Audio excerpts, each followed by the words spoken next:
Bonjour à tous, aujourd'hui second test d'une trottinette à assistance électrique sur la chaîne. Il s'agit de l'Evercross A1 qui est un modèle polyvalent à suspension avant et arrière et qui fait 500 watts. Et on va voir ce que ça vaut.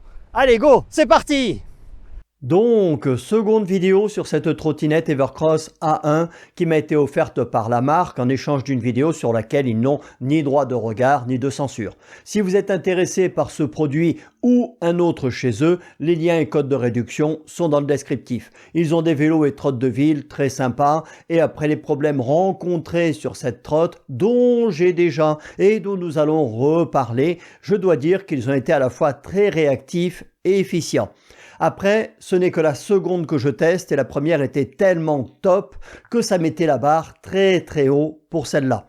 L'autre coûte 50% plus cher, il faudra donc un peu relativiser ce que je vais dire sur le coût de l'émotion pendant mon essai. Livraison par Schenker, plus un indépendant que j'ai vu balancer le colis du camion pendant que j'arrivais alors qu'il avait un haillon ou aurait pu m'attendre pour qu'on la décharge ensemble. Le carton qui était en très bon état quand même pesait 31,5 kg et je vous affiche ses dimensions à l'écran. On l'ouvre sous l'œil averti de mon mini-moi. À l'intérieur, on va trouver des grosses mousses de protection à l'avant, à l'arrière et pour le mât, ainsi que d'autres collés sur le carton. C'est bien protégé, on valide l'emballage.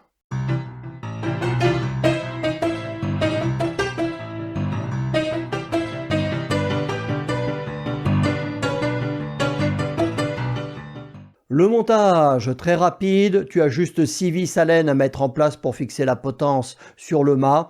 Et là, c'est la mienne, mais la clé à laine est fournie avec. Au niveau des caractéristiques, le deck fait 62 par 21 cm, il n'y a malheureusement pas de repose-pied incliné à l'arrière et le caoutchouc grippe bien.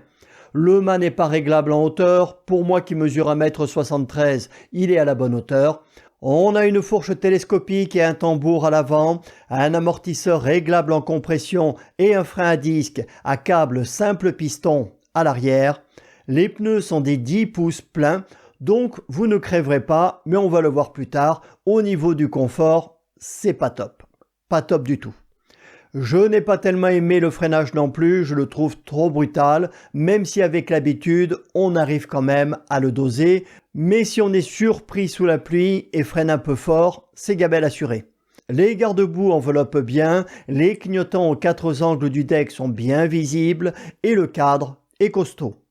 Au niveau du look, c'est passe-partout, ce sera à chacun d'apprécier ou pas. Le verrouillage du mât, on soulève la sécurité, on rabat le levier, c'est bien foutu, et il suffit de rabattre le mât. Le verrouillage est automatique et on peut partir avec sous le bras. Voilà. Feu avant et arrière à LED alimenté par la batterie, c'est nickel, et il y a un feu stop. Le prix actuellement 800 €, elle était à 500 il n'y a pas longtemps. En fait, il y a très souvent des promos et vous avez un code de réduction dans le descriptif.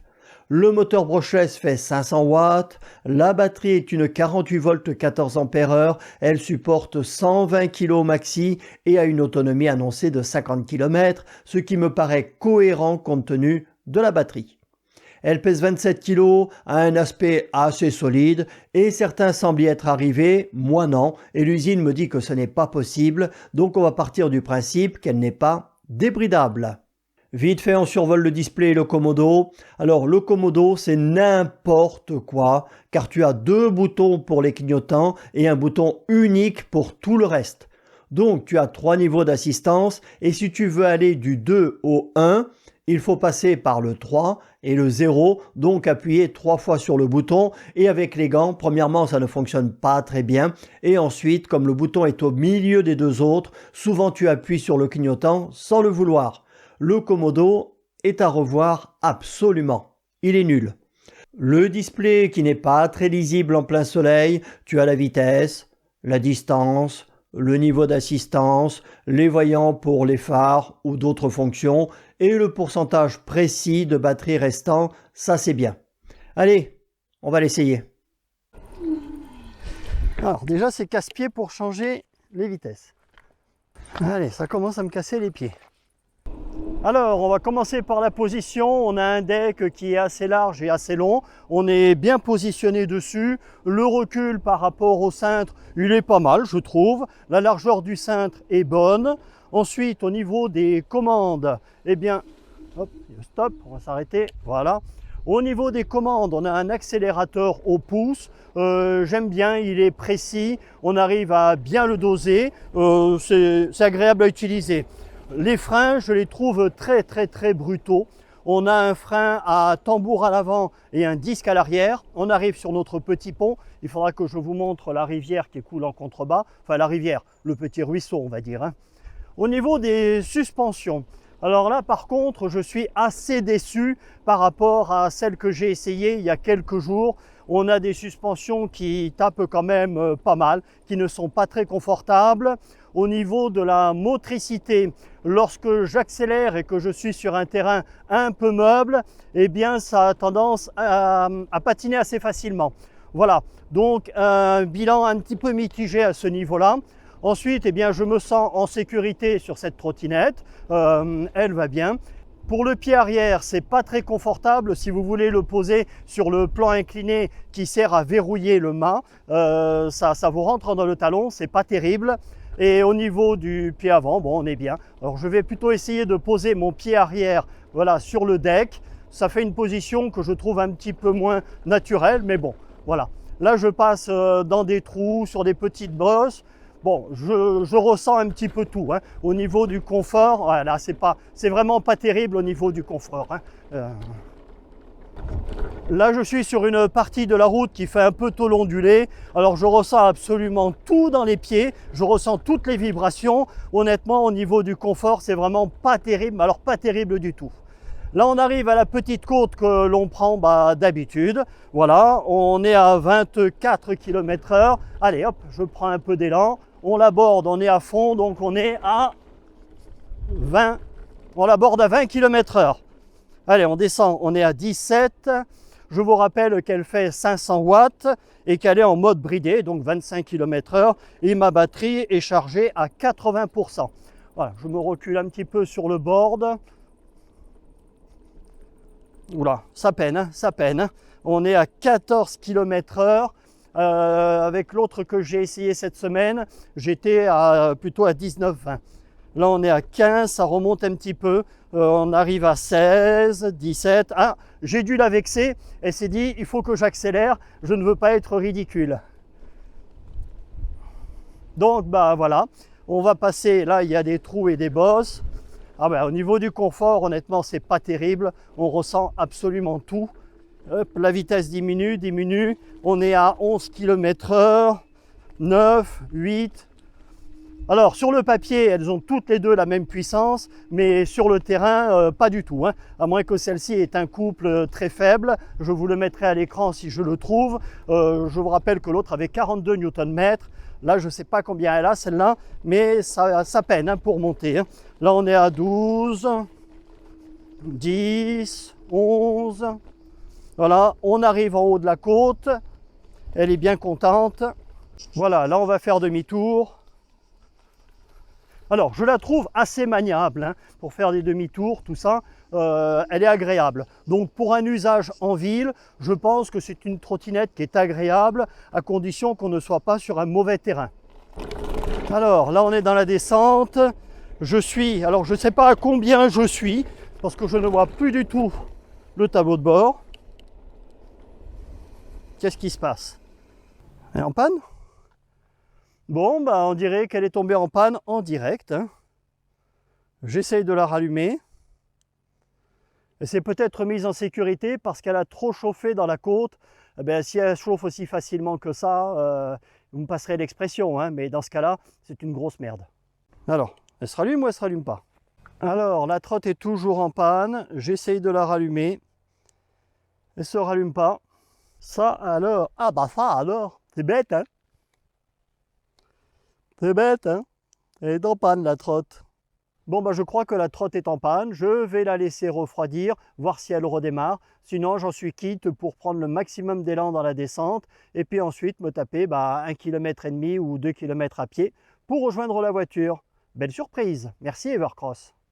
Alors, sur le coup de la colère et après avoir fait 3 km à pied, je leur ai dit de récupérer leur trotte. Ils ont été hyper réactifs, ils ont programmé un enlèvement pour 4 jours plus tard et en l'emballant, je me suis rendu compte, je vous montre, que ces idiots, il n'y a pas d'autre mot, avaient mis des protections en caoutchouc partout où les câbles entrent dans une partie métallique, sauf au niveau du guidon où il y a le plus d'usure et en plus ce sont des câbles avec une gaine très très fine. C'est n'importe quoi. Donc, le câble d'accélérateur et celui de la sécurité du frein avant se sont effilochés et ont créé un faux contact. Ayant découvert la source de la panne, je leur ai demandé d'annuler l'enlèvement et de m'envoyer les pièces de remplacement, que voici, et j'ai effectué une réparation provisoire qui, je le savais, ne tiendrait pas longtemps pour me permettre au moins de terminer mon essai. Donc maintenant qu'elle a été réparée, on se retrouve pour le second test de cette trottinette Evercross A1. Je suis là sur une partie assez ondulée de la route. On va dire que le confort est loin d'être optimal, hein. Je ressens un peu toutes les aspérités dans les pieds. Donc au niveau du confort, je confirme ce que j'avais dit lors de mon premier essai. Si on est sur une route vraiment très très lisse, hein, sur un vrai billard, ça va.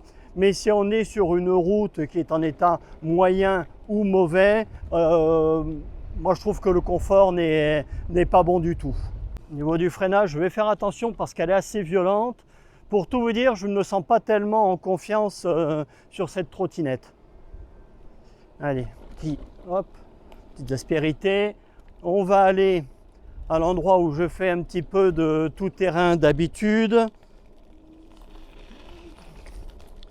Alors, qu'est-ce qui s'allume? J'ai un voyant rouge qui s'allume. Ah non, c'est pour me signaler que je suis en train d'accélérer. Voilà. Donc, là, je suis sur les graviers. On va arriver voilà, sur la partie tout-terrain. Je vais surtout freiner du frein arrière parce que le frein avant, j'ai peur qu'il bloque et puis de me casser la figure. Voilà, donc je suis sur la partie en tout terrain, ça vibre de partout. Là, petit caillou, oh là là, on ressent absolument tout. C'est d'un inconfort total, hein. Là, je suis sur, vous le voyez hein, à l'écran, je suis sur une partie en terre, un chemin, je suis à 15 km/h et je me fais secouer de partout. Voilà, donc si je compare à celle que j'avais essayée, à celle que j'avais il y a une semaine, la RCB D7, ça n'a mais strictement rien à voir. Bon, l'autre est plus cher aussi, elle fait 300 € de plus, hein, mais la bonne question à se poser, c'est est-ce qu'il ne vaut pas mieux mettre 300 € de plus dans une trottinette pour avoir une bonne sécurité? Moi en tout cas, à 500 balles, celle-ci, je suis désolé pour la marque, hein, mais à 500 ou 550 €, j'achète pas, je me sens pas du tout en confiance sur cette trottinette. Je réduis. Alors, c'est pas très pratique. Avec les gants, c'est pas pratique du tout. Je suis en train d'essayer de réduire le niveau d'assistance. Vous voyez, là, par exemple, la Bosch, j'avais pris beaucoup de plaisir avec l'autre. Là, j'ai peur. Voilà, j'ai peur sur cette machine. Je suis en train d'essayer de réduire le niveau d'assistance. Avec les gants de moto, j'y arrive pas. On va essayer de se faire la côte de la mort. Je ne vous cache pas que j'ai une très très forte appréhension pour la faire. Mais bon, on va le faire quand même, on va voir ce que ça donne. Donc voilà, assistance maximale, je prends le maximum d'élan. C'est parti. On commence à l'attaquer.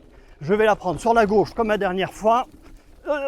Et voilà, dès le début, ça cale. On ne peut pas aller plus loin. Voilà, le moteur vient de s'arrêter. Mais bon, c'est normal, hein, ça va être pareil avec les RCB. Elle est arrivée un tout petit peu plus haut, mais pas beaucoup. Alors, je suis de retour sur la route, il y a un coussin berlinois devant moi, je le prends à 25 km/h, tu le sens hein, quand tu le passes. Alors, ça ne guidonne pas, tu ne te sens pas particulièrement en danger, mais tu sens, ça tape très très fort lorsque tu passes dessus. Nous sommes sur une partie plate de la route, je vais faire une accélération de 0 à 25 km/h. Allez, 3, 2, 1, go, c'est parti. Alors, j'essaie de bien cadrer la caméra dessus. 25. Alors, au niveau du freinage, je ne me sens pas tellement en confiance. Alors, nous sommes sur le circuit où je fais mes tours chronométrés. On a 68% de batterie. On est en assistance maximale, évidemment, et en mode bridé, puisqu'on ne peut pas de toute façon la débrider. Allez, 3, 2, 1, go, c'est parti! Alors, sur le faux plat montant, je suis à 20 km/h, 21, 23, 25. Voilà, elle atteint quand même assez rapidement sa vitesse maximale. Bon, là, dans les virages, on pourra tous les prendre à fond, hein, parce que à cette vitesse-là, on ne risque pas grand-chose. Le faux plat descendant, on va voir si elle prend un peu de vitesse, si elle dépasse les 25.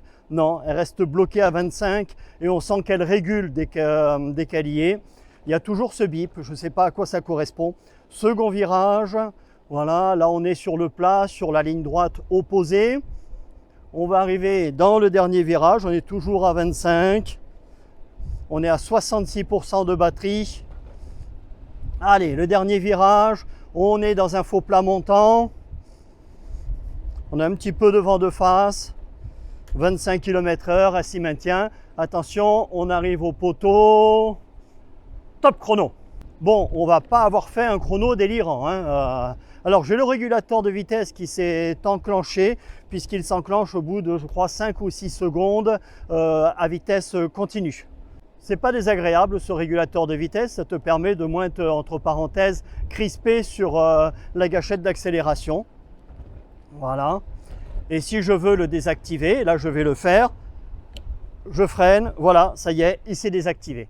Allez, je me refais un petit tour juste pour essayer de me remettre un petit peu en confiance avec cette trottinette, mais je ne sais pas pourquoi, j'ai du mal.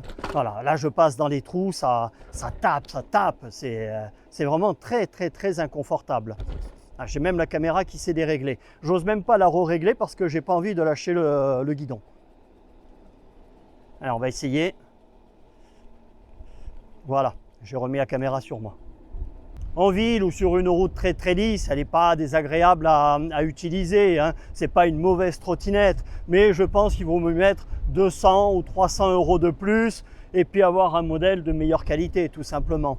Alors ce que nous allons faire, nous allons aller sur notre plateau, mais comme il y a encore des voitures, je ne me vois pas installer les cônes et puis la plaque métallique. Donc on va faire le tour comme si ça y était, mais en virtuel. Voilà, hein, comme ça on ne se fait pas remarquer. On est donc au départ de notre plateau que je vous ai affiché à l'écran. Allez, je vais essayer de ne pas me faire remarquer. 3, 2, 1, go, c'est parti. On passe le premier cône, le second, le troisième, le quatrième, le cinquième. Bon, au niveau maniabilité, ça va, mais moi j'ai peur sur cette trottinette, je ne me sens pas du tout à l'aise dessus. Le couloir, allez, c'est passé. On arrive, hop, au trèfle, on passe. Le premier cône du trèfle, je repasse à chaque fois sur la croix qui est au milieu, voilà. Je passe le second cône du trèfle, j'arrive à contourner le troisième, accélération, freinage. Hop là, j'ai un petit peu dépassé. Voilà. Donc je vais retourner un petit peu sur la route pour me faire oublier, pour ne pas me faire remarquer. Alors souvent lorsque tu discutes avec eux, les fabricants ou revendeurs chinois de trottinettes ou vélos à assistance électrique te disent « Oh oui, mais votre avis est important pour nous, aidez-nous à faire évoluer le produit, tout ça. » Mais attends, moi je ne suis pas ton ingénieur recherche et développement, c'est à toi de mettre sur le marché des produits qui sont aboutis et aussi qui sont sécurisants. Parce que moi, lorsqu'il y a un câble qui se casse, ça y est, elle est à nouveau en panne. Et elle vient de tomber à nouveau en panne. Voilà, elle était tombée à nouveau en panne, ça provient du câble que j'avais réparé, donc je ne vais pas en reporter la faute sur eux et ils doivent m'envoyer un nouvel accélérateur. Donc on verra si avec le nouvel accélérateur, eh bien ça va bien. Mais en attendant, moi je publie la vidéo en vous mentionnant les pannes que j'ai rencontrées. Allez, je retourne à la voiture, on rentre à la maison et on va faire le compte-rendu et malheureusement, ça va pas être très positif. Alors, mon bilan, et on va le faire par rapport au prix de 500 € auquel elle est souvent proposée en promo, car à 800, c'est même pas la peine. Fuyez, elle ne les vaut pas du tout. Le deck est large et long, c'est bien, mais il n'y a pas de repose-pied à l'arrière, c'est pas bien. Elle fait solide, ça fait pas jouer, le bain est facile et rapide à plier et déplier, éclairage et clignotant, c'est bien. La poignée des gaz à gâchette, pour moi, c'est ce qu'il y a de mieux, car on arrive très bien à doser l'accélération. La largeur du guidon est bonne, et on va dire que si on ne fait que de la ville sur bon revêtement, ça va, il n'y a pas de gros soucis.